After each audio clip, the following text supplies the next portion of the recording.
today we will show how to extend that structure example that we have done in our earlier video to array. Now we will be using structure and array. So for that, let us write the code. First you have to include the header file. So we have included the header file. Then you have to write the structure. Okay, so you are going to take the same structure that we have used in our earlier example. We are taking the struct student, and the name of the student is with 50 characters. There is a variable called roll of type integer. There is a variable called marks, which is type of float. Now after that we can write the main code, right? Now let us consider that we have such 50 students. So we have to create a variable of 50 students. So what we have to do? We have to write struct student. This is the data type. This is user defined data type because we have created it over here. Then let us write the variable name stu1. Now since we have to create 50 students, so what we have to write? We have to create such variables of 50. Okay, so we have to create stu1, stu2, stu3 up to stu50. So obviously that is very clumsy and not easy to handle. Instead of that, what we can do? We can create a variable of this. What is this? This is array. Okay. Now this is array of what? This is array of structure. Okay. Now it will create 50 variables. That is starting from stu0 then up to stu49. You have to recall that when we are using array in computer, it starts counting from 0. So the first variable will be stu0 and the last variable will be stu49. Now this is not a good practice to write the size directly over here. Instead of that, what you can do, we can write size underscore max. This is a variable which you can define at the top. Define size underscore max. For this example, we are taking the value as 3. You can change this value to the value you want. Here we are taking it to 3. You can make it 50, you can make it 100. And after define, there should not be any semicolon. Fine. So here what we have done, we have created one array, that is stu with size 3. And what is the type of the array? The type of the array is struct student. So this stu0, stu1 and stu2 can have the value of all these 3, right? Okay.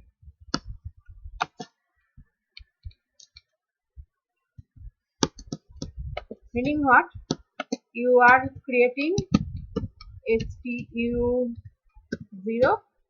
right? So stu0 will have 3 fields. One is the name, another is the role, and the third one is the marks. And stu0 variable also will have 3 fields, and stu2 variable will also have 3 fields. Okay, now we will show how to create that. Okay. So what you have to do? You have to take the input from the user. You have to take the input from the user. So for taking input from the user, what we did in our last example? In our last example, we did the scanf thing. So we have to do the same thing over here also. So let us bring that from there, and this is the one. But this one was for one variable, but now we have to do it for multiple variables. So for that we have to run a for loop for I is equal to 0 I less than this value. Okay, then plus plus I, and let us put the entire input scanning thing inside the for loop. Okay.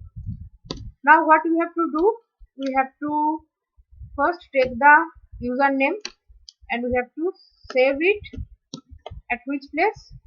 We have to save it at stu0, right?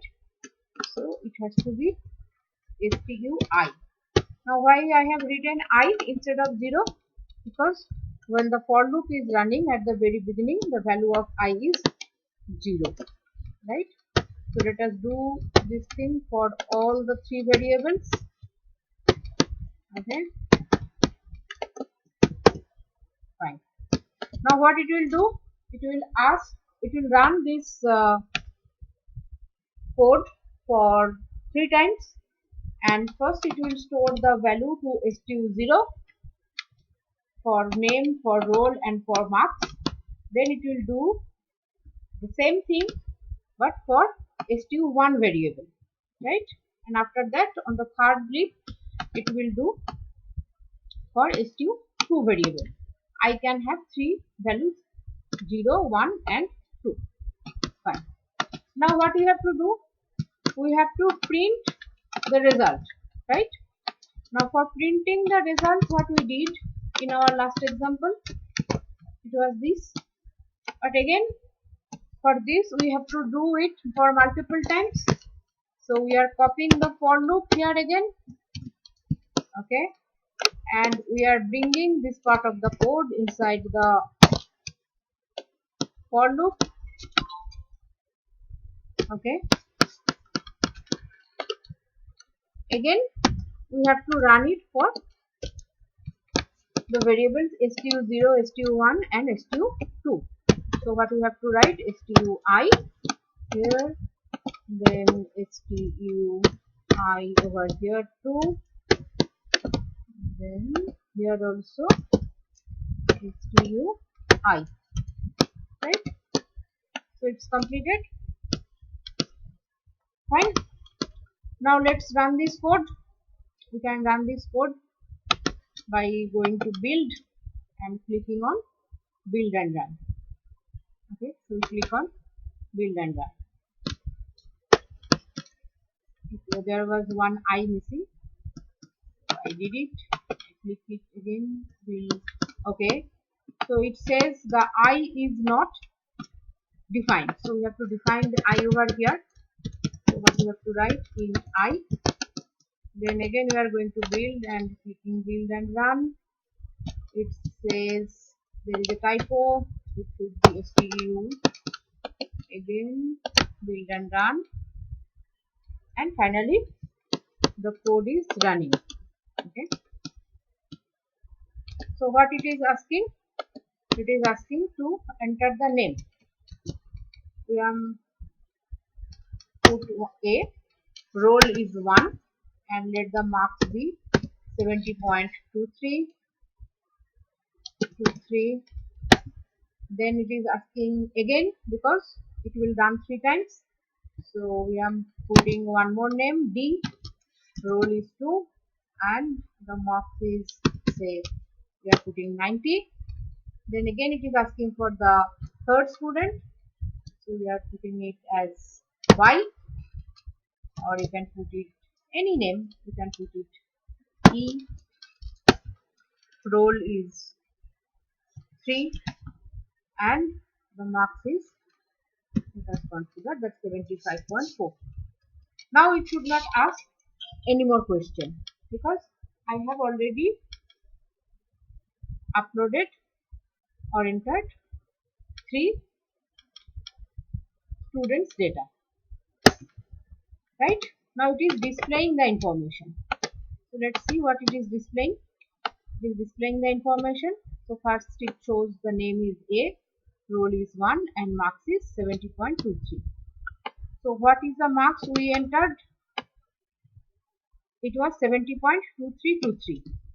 But why it is here 70.23? because